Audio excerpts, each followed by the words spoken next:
Nous allons parler de la Coupe d'Afrique des Nations de football qui démarre le 13 janvier 2024. Le Sénégal joue son premier match le 15, 2 jours après l'ouverture, et ce sera contre la Gambie. Nous allons débattre alors avec nos deux intervenants sur les préparatifs de l'équipe nationale, l'état d'esprit des joueurs, les révélations de cette année et la situation des blessés. Rendez-vous en fin de journal.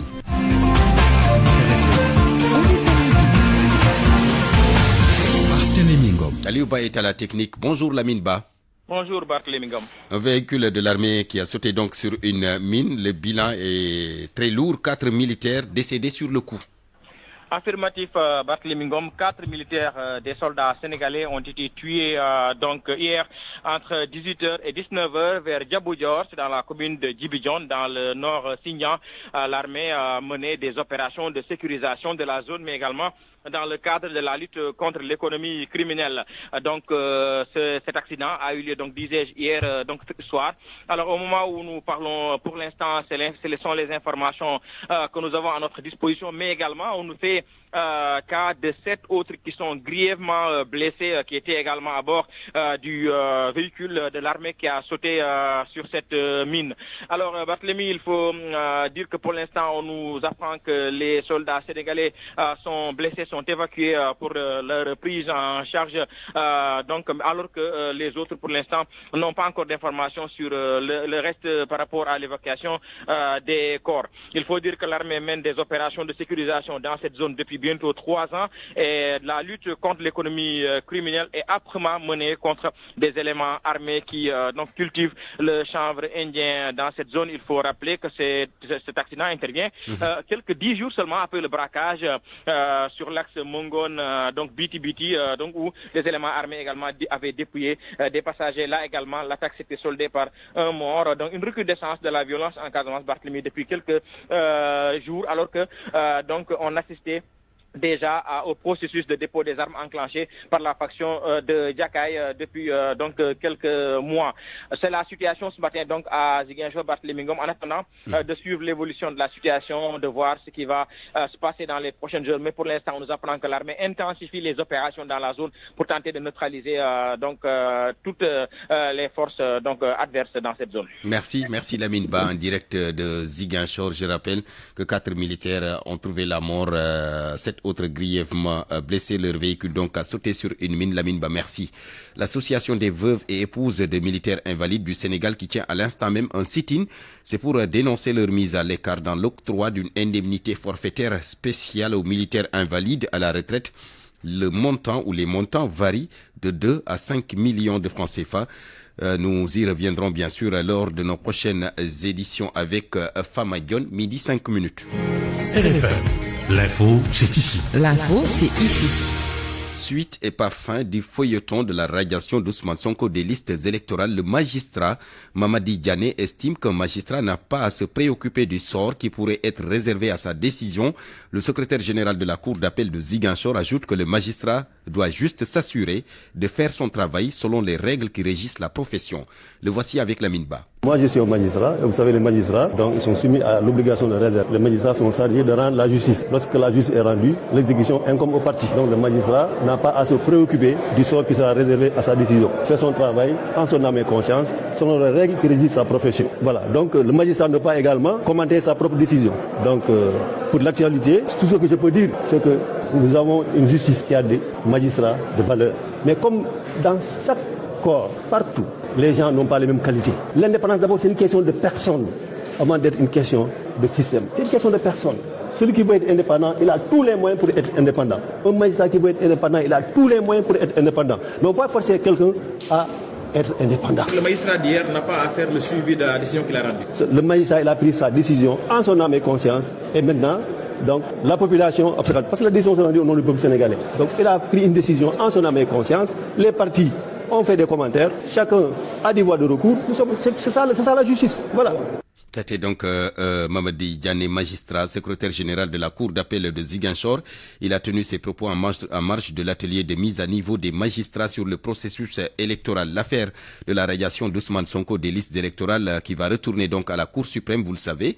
Les avocats de l'État ont décidé donc d'introduire un pourvoi en cassation après le verdict rendu hier par le tribunal d'instance hors classe de Dakar. Le dossier sera alors rejugé avec une nouvelle composition. Les chambres réunies de la Cour suprême, selon le juriste consultant El Amat Thiam, et souligne que la haute juridiction peut bien trancher cette fois-ci. Et selon lui, le principal enjeu de cette affaire reste la notification de la condamnation du leader de l'ex-parti PASTEF.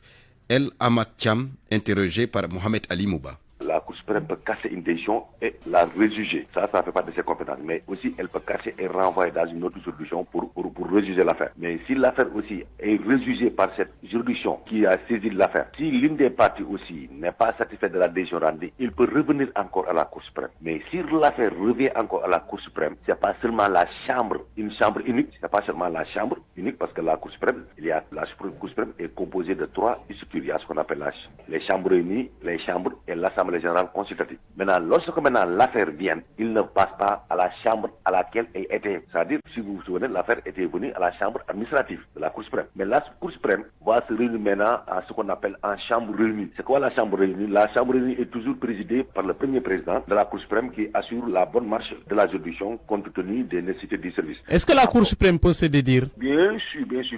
Mais c'est des rares cas. Parce que là, une juge peut se tromper de bonne foi. Ou bien les circonstances du moment peuvent changer. Il peut y avoir des faits de droit ou des situations de droit ou de faits qui peuvent, surgir dans l'affaire. Mais je ne pense pas en pareille circonstance parce que si vous avez entendu les avocats, les lignes de plaidoirie, c'est les mêmes en ce qui concerne les avocats de la défense comme les avocats de l'État. Ceux qui l'avaient plaidé devant le juge de Ziguinchor, c'est les mêmes causes, les mêmes faits, les mêmes prétentions qu'ils avaient fait valoir devant le juge aussi du tribunal d'instance de Dakar. Et je pense que c'est le même cas parce que la question de droit, c'est est-ce que Ousmane Sonko, à partir du moment où il est condamné en contumace, à partir d'une décision de justice qui le condamne par 2 ans de prison, est-ce que son retrait sur les listes électorales est de droit ou pas?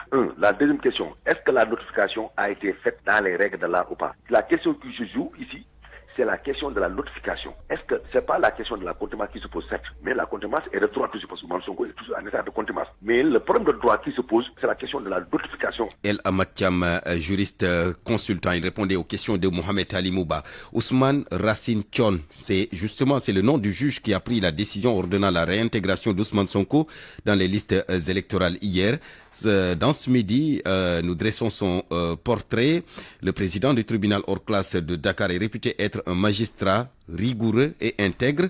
Après avoir servi à l'intérieur du pays pendant des années, l'homme est revenu ici à Dakar au mois de juillet dernier comme président du tribunal hors classe, du tribunal d'instance hors classe de Dakar. Son portrait avec Mohamed Ali Mouba. Calme, serein, presque passant pour timide. Ne vous fiez pas pourtant à l'apparence. Ousmane Racine Thion est un juge courageux. Devant l'État du Sénégal, le magistrat n'a pas tremblé une seule seconde, résume en son propos Maître Baba Diop, avocat à la Cour.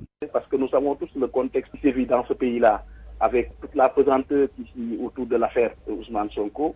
Si aujourd'hui, il prend la décision qu'il a prise contre les intérêts de cet État très fort, ça aussi on peut dire qu'il est courageux. Depuis hier, il est sous les feux des projecteurs, tiré de l'anonymat ou de l'ombre comme son collègue de Ziguinchor qu'il confirme. L'actuel président du TGI de Dakar est en fait un terrain connu. Il était déjà au tribunal d'instance de Dakar dans les années 2010-2011. Il a fait le tribunal d'instance de Dakar à l'époque où l'agent judiciaire occupait même le poste de délégué du procureur. Après le tribunal d'instance de Dakar, où il officiait comme juge, il était parti dans les régions du Sud. Avant de revenir ici, dans ce même tribunal, mais cette fois-ci en tant que président. Ousmane Racine Thion est diplômé de l'université Cheikh Anta Diop de Dakar. C'est en 1999 qu'il a reçu sa maîtrise avant d'intégrer l'ENAM. Il est de la même promotion que l'agent judiciaire de l'État qui lui faisait face hier à sa barre.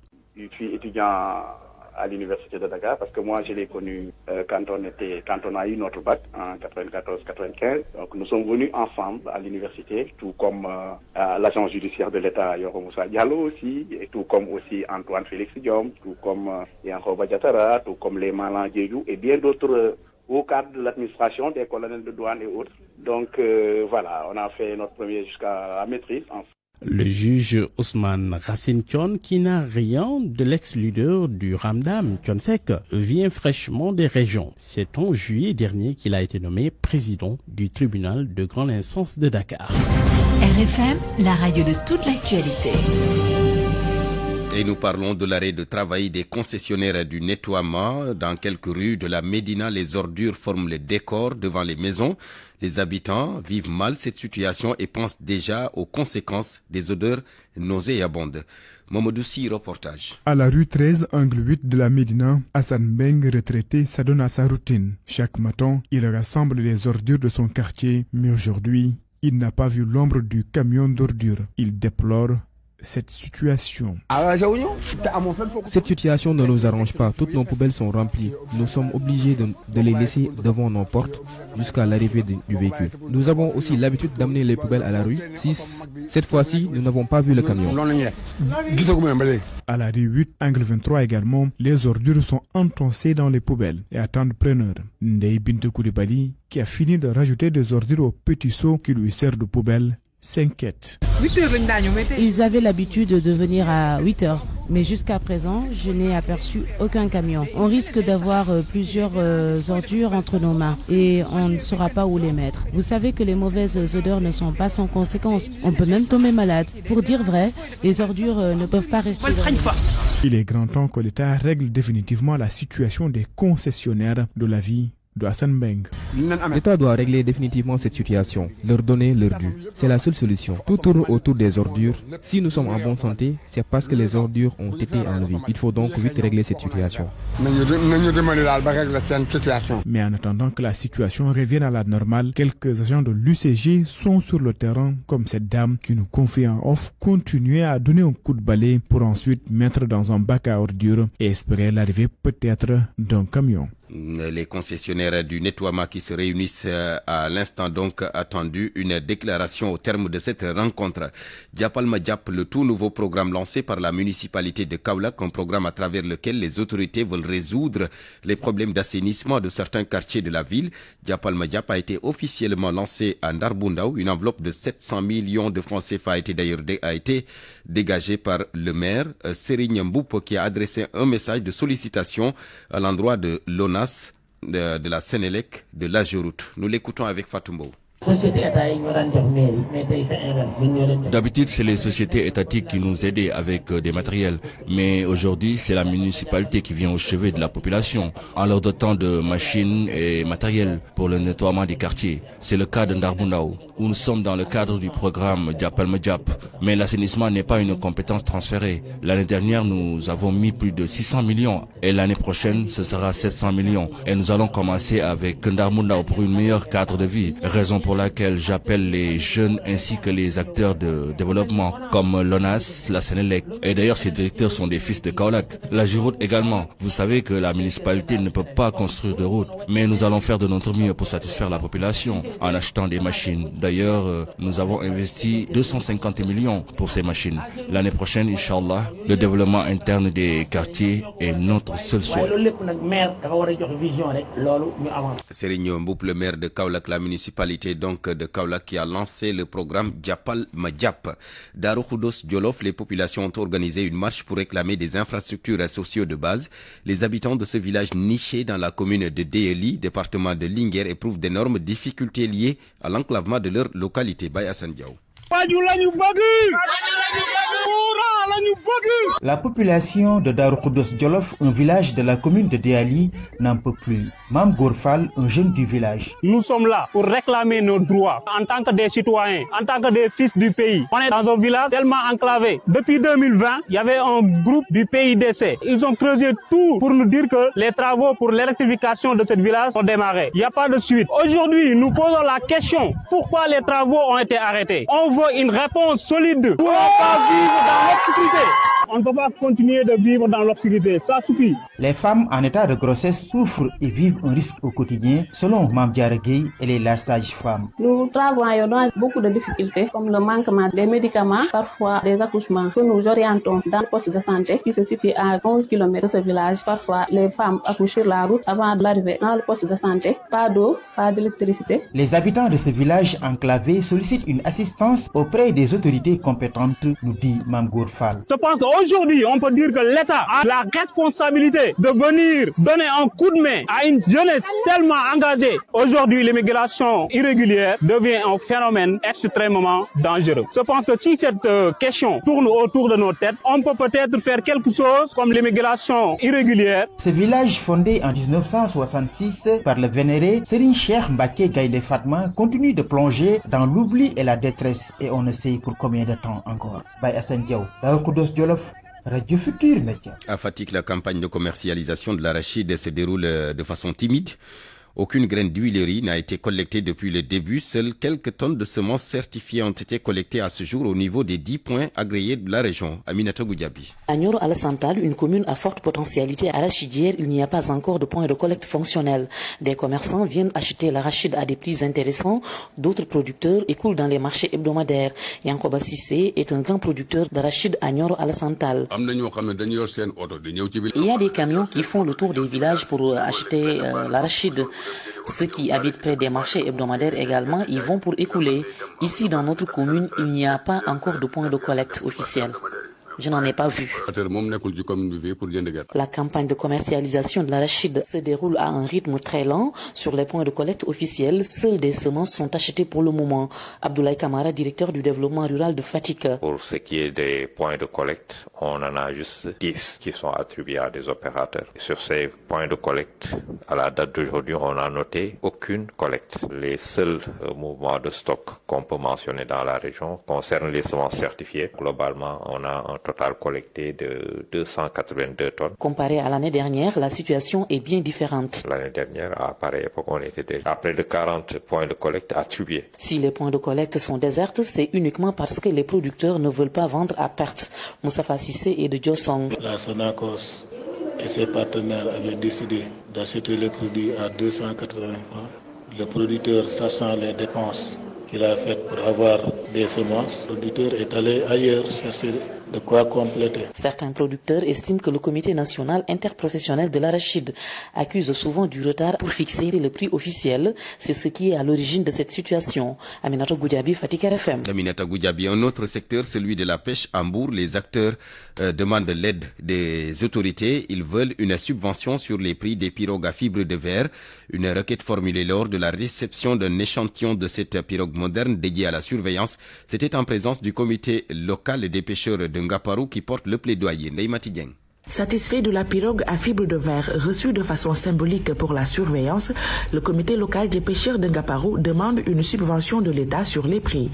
Mamadou Meng, leur maire, a porté le plaidoyer. Vous avez vu que l'État a commencé à subventionner les moteurs. Et je pense que cette idée de subvention des moteurs viendra avec aussi l'appui de l'État pour au moins subventionner les pirogues. Je pense que l'État ne manquera pas de nous revenir en l'appoint. Une préoccupation que la Société des infrastructures de réparation navale CIRN s'engage à prendre en charge. Selon Massour Ndiaye, chef de service des partenariats à la CIRN, des avancées sont déjà notées dans ce sens. Des démarches ont été faites allant dans le sens de l'exonération des matières premières et également de la TVA pour permettre que les prix puissent diminuer. Parce qu'au début, les pirogues variaient entre 8 à 12 millions, et que des pirogues de 7 à 12 mètres. Mais au moment où vous parlez avec l'exonération, les prix varient entre 3 à 7 millions maximum, suivant la catégorie des pirogues. Il rassure aussi les charpentiers qui se sentent menacés par ce projet. Des formations vont bientôt démarrer pour les capacités dans la fabrication des pirogues à fibre de verre. Toutes ces usines sont sous la couverte de la Société des infrastructures de réparation navale. Et ce sont ces usines qui sont chargées de fabriquer les pirogues en fibre de verre ici, mais également de procéder très prochainement à un transfert de technologie. Les pêcheurs ont aussi insisté sur l'aspect sécurité de ces nouvelles pirogues modernes et la consommation en gasoil. La CIRN a rassuré les CLPA sur ces deux points. Neymati Dieng, Ngaparou, Radio Futur Média. Station spatiale, le Sénégal franchit un grand pas avec le lancement de son premier satellite ce matin à Montpellier, c'est en France. C'est en 2019 que le Sénégal avait signé un protocole d'accord avec le Centre spatial universitaire de Montpellier et Ariane Group. Ce satellite va booster donc le développement du pays, notamment sur les plans économiques et militaires. Lancement de cet objet spatial en présence du ministre de l'Enseignement supérieur, Seydou Nourouba. Le 15 décembre 2023, une date à retenir. Le Sénégal lance son premier satellite à Montpellier en France. Un satellite, un objet spatial qui tourne autour d'une planète et qui joue un rôle important sur les plans économiques, des télécommunications, du positionnement, de la prévision météorologique, militaire, comprenez les renseignements ou encore scientifiques, observations astronomiques de la Terre et de l'océanographie. Sur les mises de l'enseignement supérieur et de la recherche scientifique, le Sénégal vient de franchir un grand pas. Professeur Moussa Baldé. En recevant ce satellite, un pas de géant pour le Sénégal. Oui, on va entamer notre premier voyage spatial sur la vision éclairée du président Macky Sall. On a mis ce projet là au ministère en 2019. Et aujourd'hui, je suis fier d'être le ministre qui est venu à Montpellier, ville, pour réceptionner ce satellite. Professeur Gayan Faye, enseignant-chercheur à l'Université de Dakar, coordonnateur du projet spatial du Sénégal SENSAT, explique l'intérêt de ce satellite. Collecter des informations environnementales pour avoir des informations sur les cours d'eau et les lacs. Et donc, ces capteurs qu'ils ont mis en place, collecter les informations qui sont enregistrées par ces capteurs, ils se déplacent sur place pour brancher leurs ordinateurs et récupérer les données. C'est la clé de transmission à partir du réseau téléphonique qui coûte cher. Et ce satellite leur permettra aujourd'hui, parce qu'on va mettre des balises ces capteurs-là, permettra qu'à chaque fois que le satellite passe au-dessus du Sénégal, se connecter à ces capteurs, aspirer toutes les données qui ont été enregistrées par ces capteurs, les renvoyer au centre de contrôle et réception. Et donc ça, c'est un gain de temps et d'économie énorme. Deuxième chose, la mission, c'est elle va permettre de prendre des images du Sénégal. Et ces images seront exploitées pour faire des applications sur l'agriculture, sur l'urbanisation, et ainsi de suite. Donc il y a toutes ces applications-là. Un autre volet très important à prendre en considération, la formation et le transfert de compétences. Déjà, le Sénégal dispose d'au moins 13 jeunes ingénieurs capables de fabriquer un satellite. Deux autres jeunes iront bientôt en formation. RFM. L'actualité internationale. Bienvenue Georges Détier. Merci Barthélémy. Le coup d'État au Niger, la Cour de justice de la CEDEAO a rendu sa décision. Verdict favorable au président déchu et à ses avocats. La Cour de justice de la CEDEAO a ordonné ce matin la libération immédiate et sans condition de Mohamed Bazoum et le retour au pouvoir du président renversé, Pape Ibrahima Ndiaye. La Cour de justice de la CEDEAO a ordonné la remise en liberté immédiate et sans condition de Mohamed Bazoum, de sa femme et de son fils. Le juge estime que plusieurs de leurs droits ont été violés. Ils sont en détention à la résidence présidentielle depuis 4 mois. La Cour demande le rétablissement de l'ordre constitutionnel au Niger et la remise du pouvoir d'État au président renversé. La Cour de justice fixe aux nouvelles autorités nigériennes un délai de 2 mois à partir de la notification de sa décision pour lui rendre compte de l'exécution. Cette décision de justice intervient au lendemain de la publication d'un communiqué de la commission de la CEDEAO dans lequel elle acte le coup d'État au Niger et suspend le pays de tous ses organes de décision. Au Niger, toujours le ministre togolais des Affaires étrangères a affirmé hier avoir convenu du contenu et du timing de la transition avec le premier ministre nigérien. Robert Dussey est en médiation à Niamey. Il s'exprimait sur la télévision nationale nigérienne Télé Sahel. Selon lui, le contenu convenu ensemble va d'ores et déjà être présenté au chef d'État médiateur et à la commission de la CEDEAO. Le Nigeria, la Cour suprême bloque la libération du leader séparatiste Kanu Namdi. Elle a annulé ce matin la décision d'une juridiction inférieure qui avait abandonné les accusations de terrorisme contre lui, jugeant qu'il devait rester en détention. Kanu, un citoyen britannique qui dirige le peuple autochtone du Biafra interdit, a disparu du Nigeria après avoir échappé à sa libération sous caution en 2017. Il a été arrêté au Kenya en 2021 et accusé de terrorisme. Le Gabon à présent, libération de 8 syndicalistes détenus par les renseignements militaires. Ces syndicalistes de la Société d'énergie et d'eau du Gabon ont été arrêtés lundi suite à une manifestation musclée pour demander le paiement de leur 13e mois, menaçant même de couper l'eau et l'électricité dans le pays. Et nous parlons de la guerre au Proche-Orient. Georges, pour terminer. L'armée israélienne annonce avoir récupéré dans la bande de Gaza et ramené en Israël la dépouille du franco-israélien Eli Toledano qui avait été fait otage par le Hamas lors de l'attaque du 7 octobre. L'armée n'a pas donné de précision sur les causes de sa mort. Dans le même temps, les raids des Israéliens continuent dans la bande de Gaza, faisant plusieurs dizaines de morts selon le Hamas. Merci beaucoup Georges Détié Diop. Parole aux auditeurs. L'actualité, qu'en pensez-vous? Moi je pense que vous devez. Réagissez dans nos éditions d'information sur l'actualité. Bonjour. Du lundi au vendredi, vous avez la parole sur RFM. La Coupe d'Afrique des Nations de football qui démarre le 13 janvier 2024. Le Sénégal joue son premier match le 15, 2 jours après l'ouverture officielle, et ce sera contre la Gambie, nos voisins. Débat avec nos deux intervenants donc sur les préparatifs de l'équipe nationale, l'état d'esprit des joueurs, les révélations de cette année et la situation des blessés. Pour en parler, nous serons avec Amara Traoré, ancien international et ancien entraîneur de l'équipe nationale de foot du Sénégal, et Moustapha Sadio, journaliste sportif à la radio-télévision sénégalaise. RFM Sport. Malal Diagne Junior, bienvenue.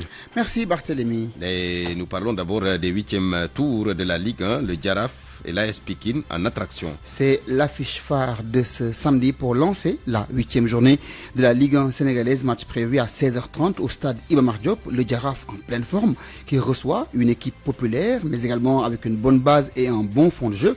L'AS Pikine, ce qui promet une belle affiche. Sur Cham nous en dit un peu plus. C'est l'une des attractions de la 8e journée de la Ligue 1 sénégalaise. Jaraaf, AS Pikine, deux protagonistes qui se connaissent bien. Du côté des Jaraafman, l'entraîneur s'attend à un match difficile, mais Malick Daf fait confiance à ses joueurs. C'est un match comme les autres matchs, comme on dit. Je pense que tous les matchs sont difficiles au Sénégal parce que je pense que le championnat sénégalais est un championnat très difficile où les équipes vraiment se valent. Si tu regardes bien, c'est le nivellement des valeurs, il n'y a pas une grande différence. Ce qui est important, c'est la bonne préparation à la semaine de l'entraînement et puis le jour du match, rester concentré, essayer de faire le maximum. En tout cas, nous allons tout faire, essayer de jouer toujours pour gagner ces matchs. Comme on dit. Mais on n'attend pas à jouer un match facile. On sait que l'AS Pikine est une bonne équipe avec un bon coach, un bon public, une équipe qui est difficile à jouer. Mais le Jaraaf reste le Jaraaf. Donc on va rester concentré sur notre match et Inch'Allah, nous essayerons de faire le maximum pour essayer de gagner et de remporter le match s'il plaît au bon Dieu, Inch'Allah. L'AS Pikine, qui n'a toujours pas obtenu de victoire à l'extérieur cette saison, compte bien le réussir. Face au Jaraaf, l'entraîneur adjoint y croit, Khalifa Diène. Nous allons l'aborder avec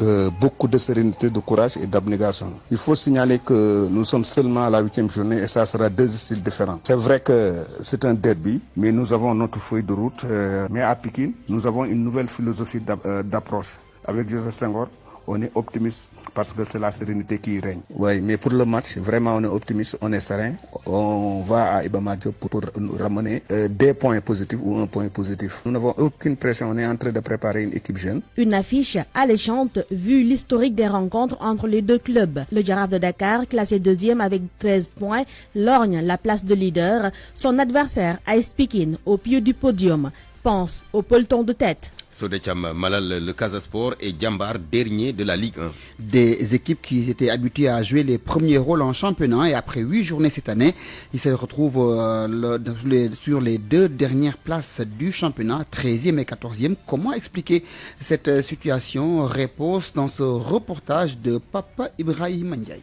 Aljimondoui, éducateur sportif passionné de football, pense que Djambar et le Casa Sport ont un problème commun, assurer une bonne relève. Ils sont peinés dans le cadre de la formation et dans le cadre de la révélation. Quand on produit, il faut avoir quelque chose de derrière. Si on n'a rien derrière, ça fait problème. C'est un championnat très relevé, le championnat sénégalais. Il trouve que le Casa Sport prend trop à la légère le championnat local. Casa, ils n'ont pas une dynamique qu'ils nous ont montré cette année-ci. Parce qu'ils ont l'habitude de gagner des matchs qu'ils ne doivent pas gagner. Et ils doivent donner plus de respect à notre championnat. Respect ne veut pas dire qu'ils n'ont pas de respect, mais ils doivent toujours donner beaucoup de respect à notre championnat. À côté de lui, Hassan Fall, ce jeune vêtu du maillot de Jaraaf, une tasse de café à la main, pense que ces deux clubs doivent revoir leur politique sportive. Ils ont vendu leurs joueurs clés et les deux équipes n'ont pas fait de bonnes recrues. Ils font de la politique et c'est ce qui est à l'origine de la chute de la Jeanne d'Arc de Dakar qui régnait avant. Ce jeune supporter du Jaraaf de Dakar se désole du classement du Casa Sport en tant qu'ancien club champion en titre. C'est vraiment décevant de voir le Casa Sport de par son fair play en bas du tableau. C'est vraiment déplorable. Je suis supporter du Jaraaf, certes, mais je ne souhaite pas que le Casa Sport soit relégué en deuxième division du championnat. Les amateurs du football sénégalais rencontrés pointent du doigt les dirigeants de ces deux clubs. Ils les invitent à penser davantage à la relève de leurs clubs respectifs. Papa Ibrahima, merci. Djambar, justement, va jouer demain contre l'équipe de Djamono Fatick. Ce sera à Thiès. Le Casa joue dimanche à Kolda contre l'équipe de Génération Foot. Dimanche également, on aura Dakar Sacré-Cœur contre l'Union Sportive de Ouakam. Guédiawaye Football Club contre la Linguère de Saint-Louis. Gorée contre le Stade de Mbour. Sonacos jouera contre l'équipe de Teungueth FC. Pour finir avec la Ligue 2 sénégalaise également, avec ses rencontres prévues demain. Agel contre RS Yoff. Demba Diop FC joue contre le Duc. Oslo reçoit Ndiambour. Walidane joue contre l'équipe de l'AS Douane. Keur Madior jouera contre Amitié FC. Barthélémy, le sport scolaire pour mettre fin à cette page des sports avec la Fédération sénégalaise qui a décidé de relancer les compétitions au niveau des établissements scolaires pour détecter des talents et mieux les encadrer. Cheikh Anta Diop a assisté au final régional à Thiès. Dans les 16 académies pédagogiques du Sénégal se tiennent régulièrement ces compétitions, une manière de détecter de jeunes talents au niveau de l'école. Moussa Dia est le président de la Fédération du sport scolaire. C'est pourquoi à Thiès, où nous venons tous les ans pour procéder au lancement des activités du sport scolaire, nous sommes venus cette année présider les finales qui sont utilisées comme prétexte pour lancer les activités du sport scolaire de 2023-2024. Pour Hadissou Diop, la secrétaire générale de l'inspection d'académie de Thiès, l'école est le meilleur vecteur pour réussir la massification des disciplines sportives. Et l'école constitue une pépinière parce que l'équipe nationale du Sénégal peut plus tard puiser ses joueurs et joueuses au niveau de nos écoles grâce au sport scolaire. La finale a opposé le lycée Malick Sy de Thiès au lycée Sali de Mbour, finale remportée par les Mbourois 5-4. Après la série de tirs au but, les deux équipes ont été accueillies par un stade bouillant et la fête a été belle. RFM Thiès, Cheikh Anta Diop. Cheikh Anta siffle la fin de cette page des sports Barthélémy. Merci Malal Diane Junior.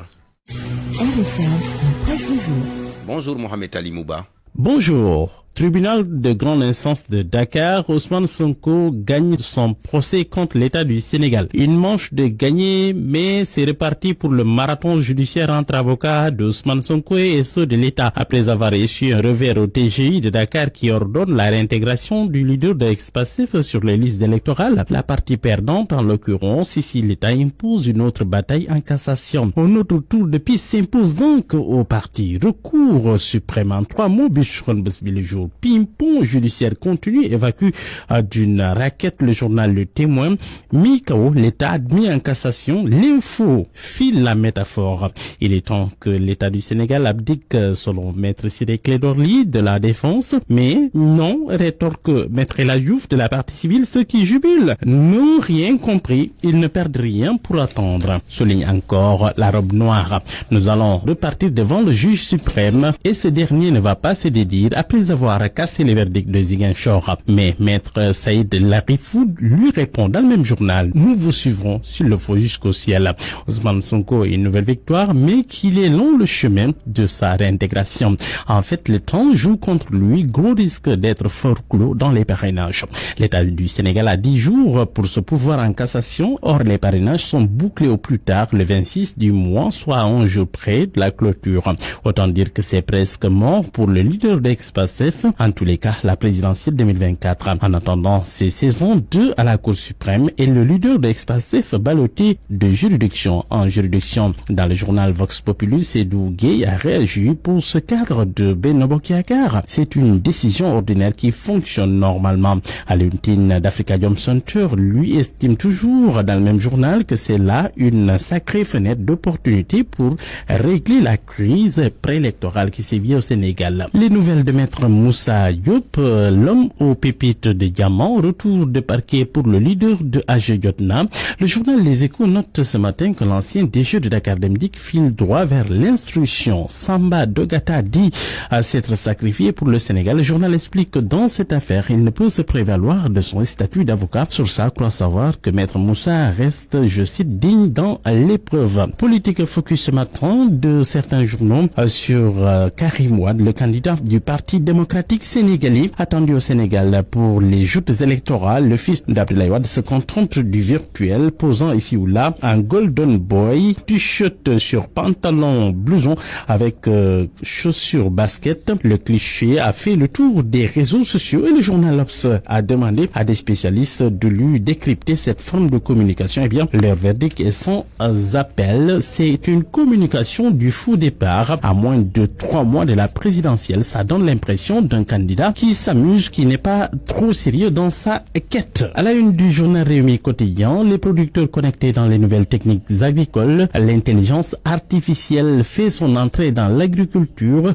Le journal note que l'Organisation des Nations Unies pour l'alimentation et l'agriculture FAO et l'Agence nationale de conseil agricole et rural ANCAR ont tenu un atelier sur le potentiel de cette intelligence artificielle pour les services de conseil agricole. L'objectif, selon mon confrère, est d'explorer les avantages potentiels et les défis liés à l'adoption de ces outils dans le secteur. Et puis sport pour boucler à la une du journal Stade Quotidien, CAN 2023, la liste des lions, les certitudes, les ballottages et les incertitudes. 21 certitudes d'Aliou Cissé à découvrir dans le journal Stade Quotidien. Fadiga, John Lopi, Niakhaté Ndiaye en Donji, Bambadian et Sima, 2 attaquants en ballottage. Nampali et Sabali dans le flou total pour le moment. Dans le journal Source A, Marseille sur le point de mettre Ismaël Sarr à la porte. Des clubs de Première Ligue s'agitent pour le recruter. Le journal écrit que Wolverhampton et Fulham surveillent actuellement la situation de Iso. Bonne nuit à tous.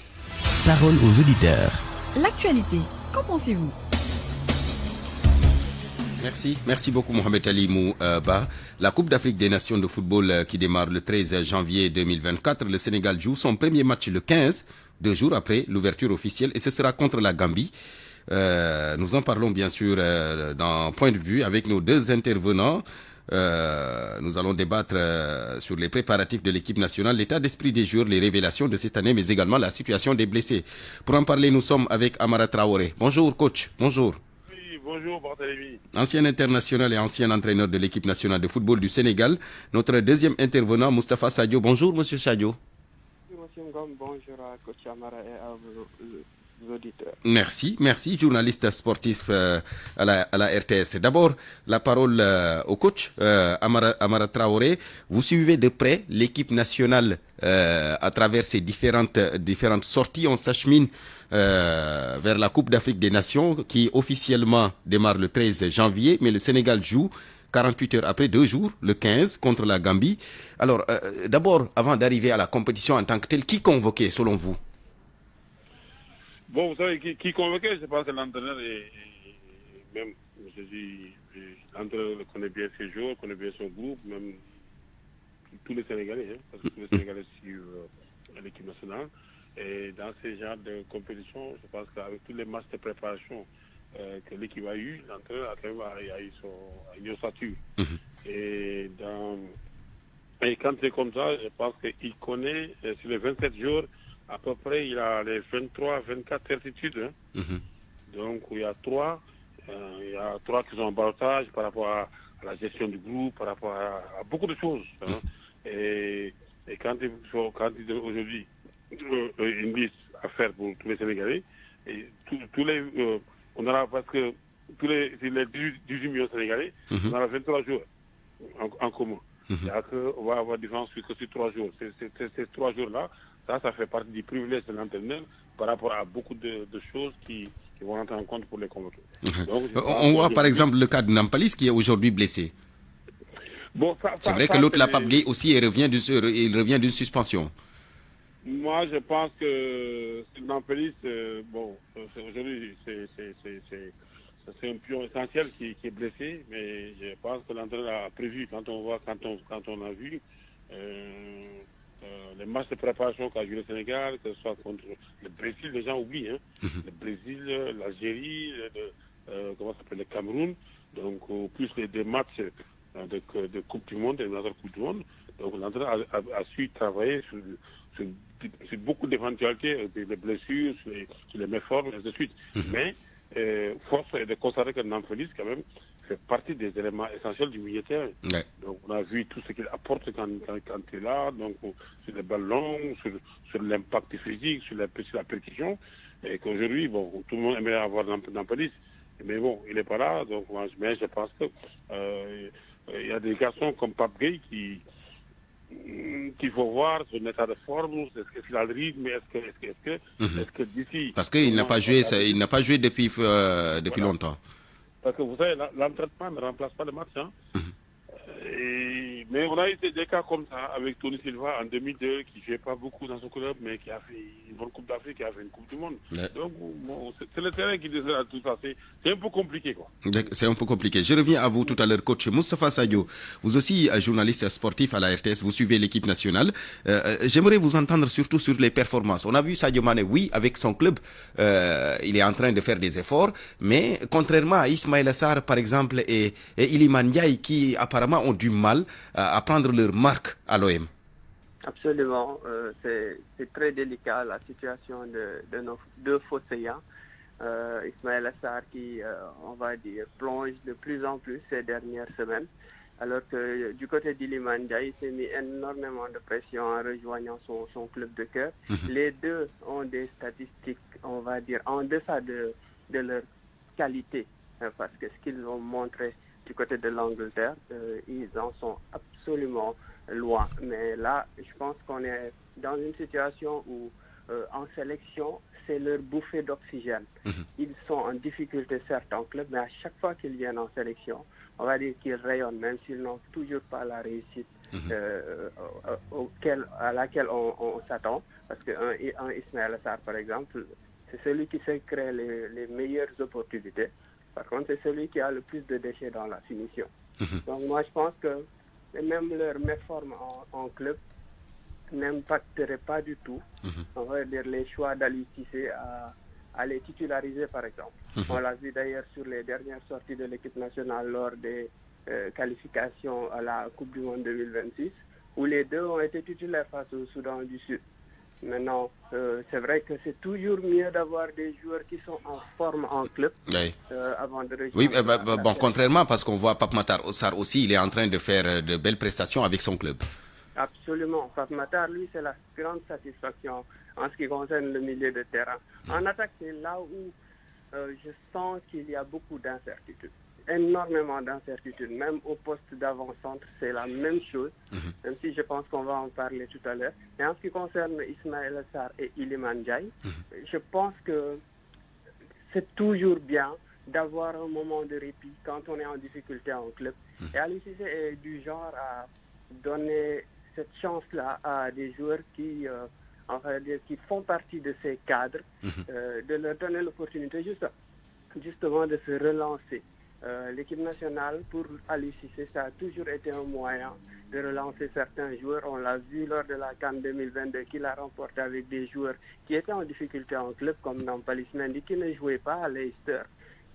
On peut en citer également bien d'autres qui n'étaient pas en forme, mais qui ont été titulaires dans cette Coupe d'Afrique des Nations. Je pense à Bouna Sarr également, qui était dans le loft du Bayern, mais qui ne faisait même pas partie du groupe professionnel du Bayern, mais qui a été rayonnant lors de cette Coupe d'Afrique des Nations-là. Mais aussi, M. Sadio, vous m'excusez, on a aussi des révélations. On peut citer le cas de Lamine Camara, l'international sénégalais, meilleur jeune joueur africain.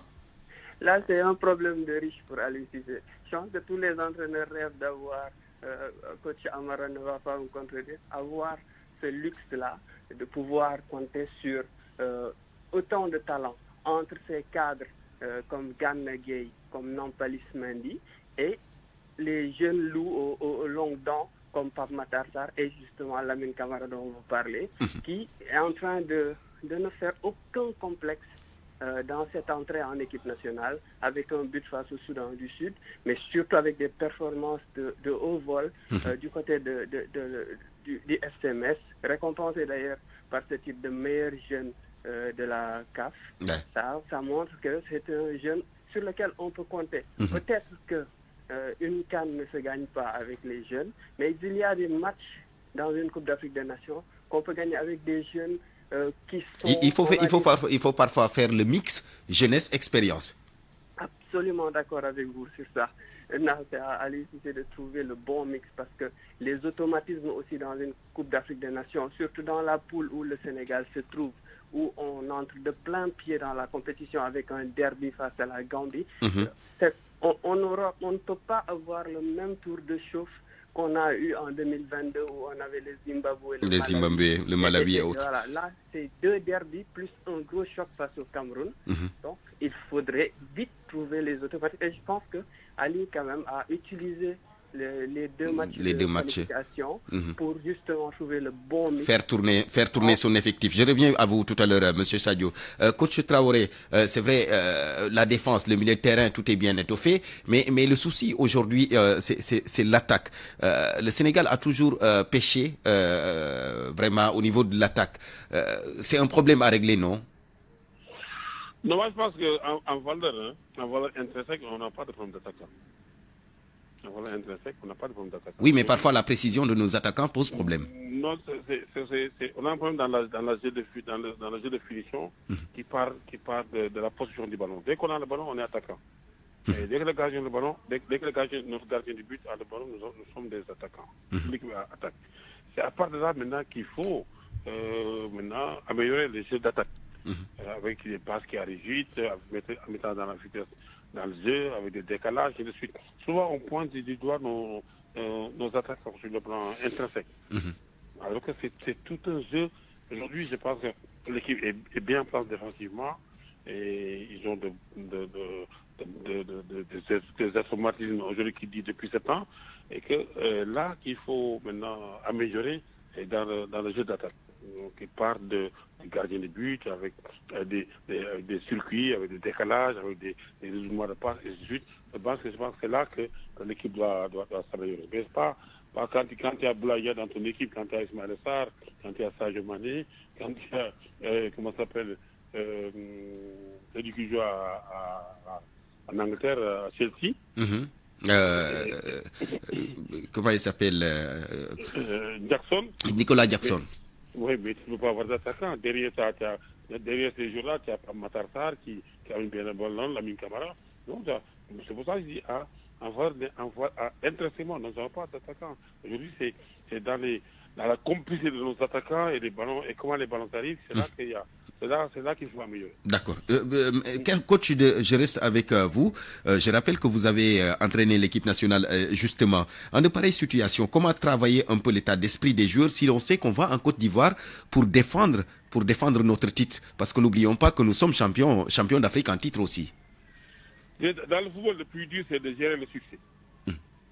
C'est le plus dur. Donc aujourd'hui, nous avons des succès. Le Sénégal a gagné 5 Coupes d'Afrique dans la bonne dynamique, et ainsi de suite.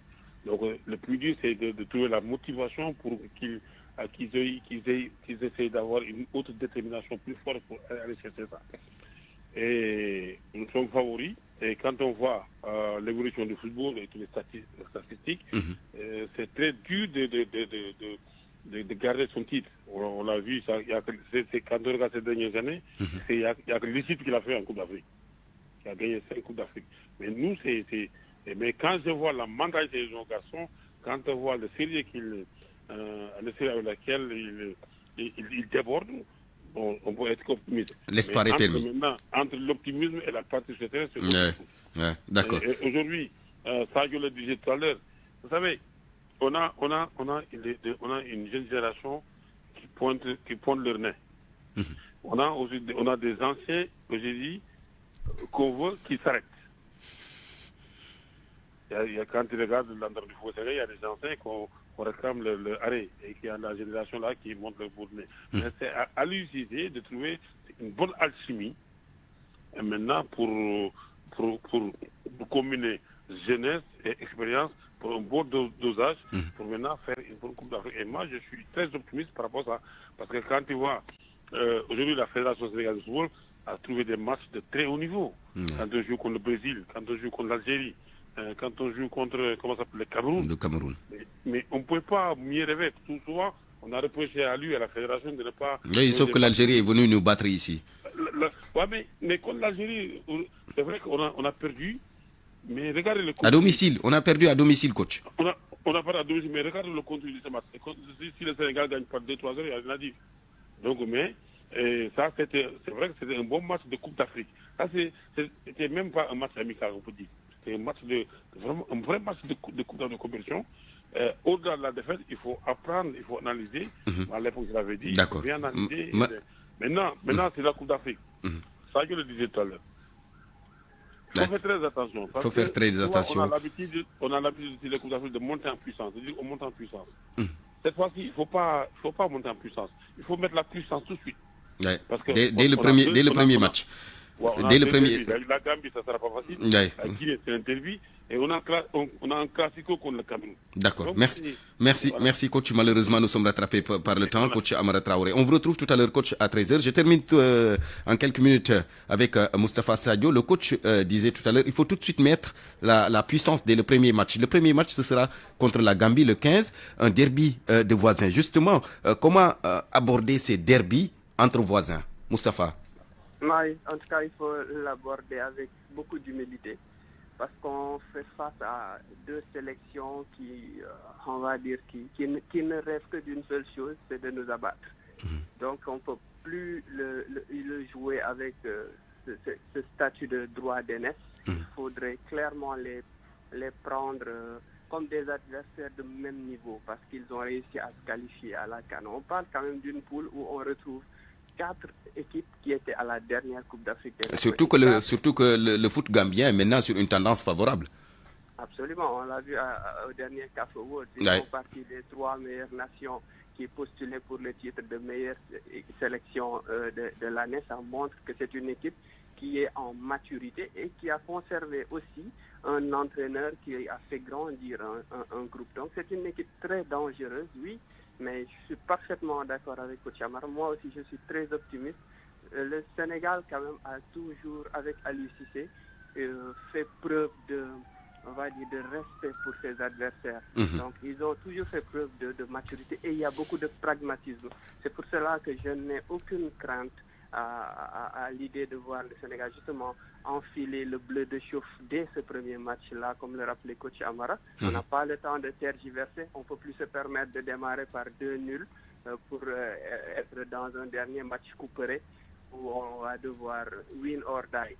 On ne peut pas se mettre dans cette posture-là, même si dans cette Coupe d'Afrique, avec cette configuration à 24 équipes, on peut terminer à la 3e place et se qualifier parmi les 4 meilleurs troisièmes. Merci beaucoup. Il faudra clairement, on va dire, attaquer pied au plancher cette compétition-là. Merci Moustapha Sadio, journaliste sportif à la RTS. Merci également à Amara Traoré, ancien international et ancien entraîneur de l'équipe nationale de football du Sénégal. Mesdames, Messieurs, merci à vous. C'était Point de vue, le dernier point de